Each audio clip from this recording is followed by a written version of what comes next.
Pole David. Kyrios di sini perkataan atau kurios. Kappa, Upsilon, Rho, Iota, Omicron, Sigma. Ini satu perkataan yang luar biasa. Saya hanya cerita sepintas lalu saja. Sebab nama Yahweh, nama yang kudus itu terdapat 6.800 kali dalam perjanjian lama. Itu bahasa Ibrani, Yahweh. Yod, Hei, Vav, Yod. 4 abjad bahasa Ibrani. Diterjemahkan dalam Septuaginta pada abad yang ketiga sebelum Masehi. Sebab waktu itu kerajaan Yunani yang menguasai. Bangsa orang Yahudi kebanyakan tidak ingin mengerti bahasa Ibrani, sehingga Alkitab mereka diterjemah kepada bahasa Yunani. Dan perkataan Yahweh itu diterjemah dengan perkataan kurios, yang sekarang Yesus Kristus, firman yang bersama-sama dengan Tuhan. Yohanes 1 ayat 1. Firman itu adalah Tuhan, dan firman itu menjelma menjadi manusia. Hanya di dalam Yesus Tuhan Bapa atau Yahweh kelihatan, hanya di dalam Yesus. Yesus sekarang digelar dengan nama Tuhan atau Kurios. Saudara, saya pagi ini bukan mau berceramah, bukan mau ajar kamu bahasa Ibrani dan Yunani. Ini cuma khotbah. Tapi ini penting kan saudara? Ini semua dasar iman kita. Supaya kita percaya firman yang menjelma menjadi manusia sesungguhnya adalah Kurios. Dalam bahasa Yunani dia adalah terjemahan dari Yahweh. Karena terjemah di Kurios dalam Septuaginta. Jadi kita tidak akan ragu-ragu.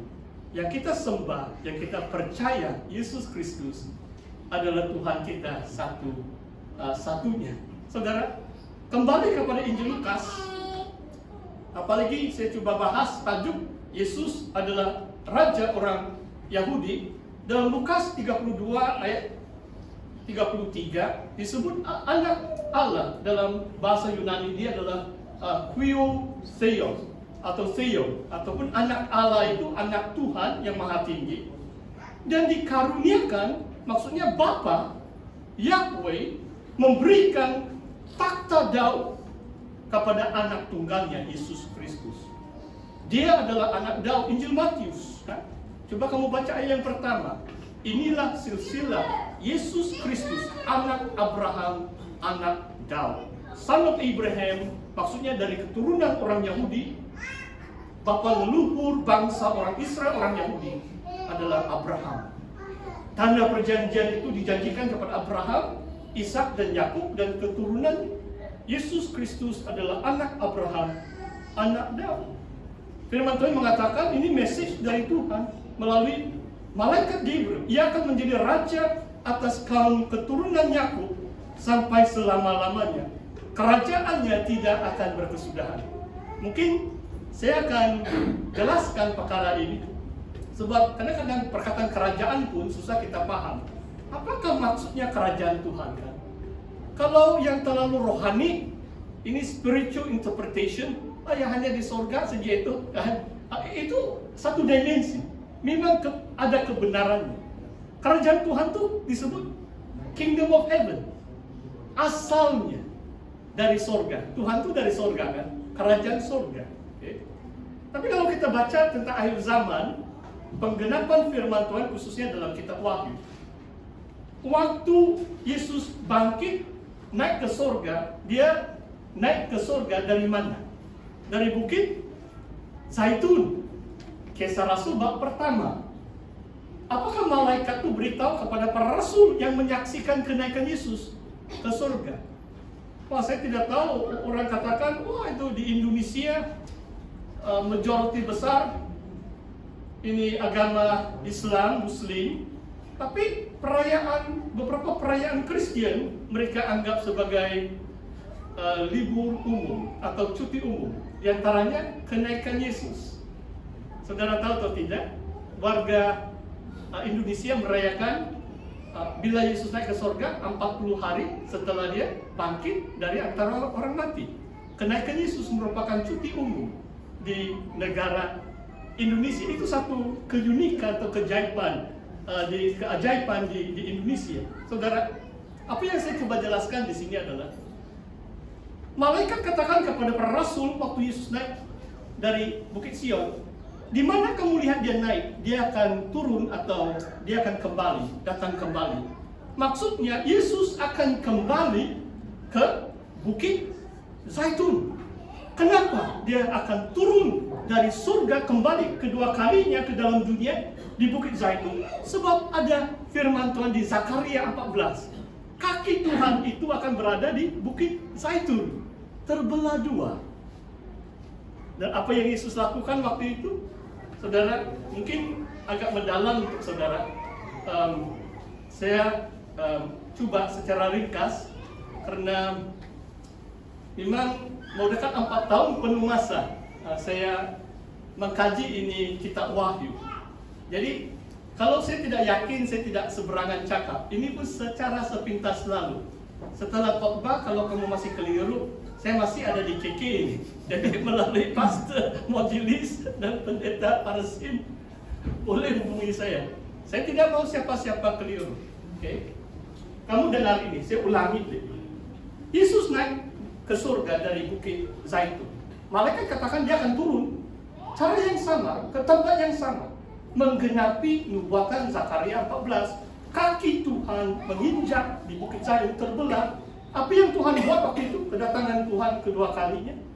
Kalau dalam Wahyu 14 ayat 1, anak domba akan berdiri di Bukit Sion. Kalau saudara tahu geografi Israel itu, dari Bukit Zaitun ada lembah, akan lihat pintu gerbang timur masuk ke Bukit Sion. Apakah itu Bukit Sion? Itu adalah tapak bait suci. Sekarang Bukit Sion tidak ada bait suci orang Yahudi, yang ada 2 masjid di situ. Tapi kalau menurut firman Tuhan, Yesus datang kedua kalinya dari Bukit Zaitun. Dia akan menyeberangi, dia akan pergi ke Bukit Sion. Menurut Wahyu 14 ayat 1, domba itu akan berdiri di Bukit Sion. Maksudnya Yesus akan kembali sebagai raja. Dia akan mendirikan kerajaannya. Dalam kitab Wahyu mengatakan kerajaan 1000 tahun dari Yerusalem. Dan Zakaria 14 mengatakan waktu Tuhan datang, waktu itu kalau bangsa-bangsa tidak datang menyembah Tuhan pada perayaan Pondok Daun, tidak akan ada hujan. Jadi bangsa-bangsa macam akan datang. Kalau mereka mau ada hujan, Tuhan Yesus memberkati mereka waktu 1000 tahun itu. Mereka akan datang di Yerusalem untuk menyembah Tuhan Yesus. Itu sebahagian pengharapan kita yang terkandung dalam ucapan Gabriel kepada Maria waktu kelahiran Yesus. Dia akan mewarisi takhta Daud. Kerajaannya tidak akan kesudahan. Saudara, sekarang Tuhan masih bertakhta di sorga sebelah tangan kanan Allah Bapa. Kita menantikan kedatangan Yesus yang kedua kalinya. Ada amin, saudara? Ajaran itu bukan ajaran sesat, kan? Kita percaya kan Yesus datang kedua kali, kan? Saya rasa SIB sama PCS sama ini kalau ini pahaman kedatangan Tuhan kedua kali. Kalau saya ajar yang bukan, saya tidak akan undang lagi ini hari kedua. Haleluya. Oke, saudara, mari kita lihat seterusnya. Dalam Injil Yohanes sangat menarik. Itu sebahagian keminatan saya. Itulah saya tulis buku. Sudah baru sampai bab 12, commentary. Di mana dalam bab pertama Injil Yohanes, Yesus diberi 7 gelar. Ada 7 gelar Yesus. Itulah cara. Sebab tiada cerita kelahiran Yesus dalam Injil Yohanes. Di antaranya, waktu Yesus bertemu dengan Nathanael, dan dia tahu Nathanael duduk di bawah pohon ara waktu itu. Nathanael terus mengatakan, engkau anak Allah, engkau raja orang Israel. Saudara, saya mau tekankan bahwa Yesus sebagai orang Yahudi, anak Daud, dia adalah raja orang Israel. dan kerajaannya akan digenapi waktu dia datang kedua kalinya. Dan kita menantikan kedatangan Yesus kedua kalinya dan penggenapan kerajaan Tuhan yang berpusatkan di kota Yerusalem. Saudara, mari kita lihat sekarang Injil Yohanes bab yang ke-18. Waktu Yesus berdiri di hadapan Pontius Pilatus, ada kata-kata. Mari kita lihat Yohanes 18 ayat 37. Saya bacakan di sini. Yesus sedang dibicara. Pilatus adalah wakil Maharaja Romawi. Waktu itu Israel itu di bawah penjajahan Romawi. Maharaja Rom itu di Itali, di Rom. Setiap daerah dia lantik wali, governor. Dan waktu Yesus disalibkan atau dibicarakan itu nama dia Pontius Pilatus. Seperti pengakuan iman kita kan. Saya tidak tahu kalau dalam bahasa Inggris adakah itu famous atau infamous. Sebab nama Pilatus itu macam tidak bagus bahkan. Sebab sebenarnya Tuhan dia boleh bebaskan Yesus pun. Tetapi karena teriakan orang Yahudi, imam-imam besar, dia hanya buat suka hati dia kasih cuci basuh tangan dia. Tetapi disarankan Yesus untuk disalibkan. Itulah sampai pengakuan rasuli gereja umum seluruh dunia mengatakan Yesus disalibkan di bawah Pontius Pilatus, sebab kuasa penyaliban dipegang oleh kerajaan Romawi, diwakili oleh Pilatus ketika itu. Cuma saya mau saudara lihat, Pilatus bertanya kepada Yesus, ayat 37, Yohanes 18. Jadi engkau adalah raja? Jadi Pilatus tanya kepada Yesus, engkau adalah raja? Jawab Yesus, engkau mengatakan, you say that I am, kalau bahasa Inggris, bahwa aku adalah raja.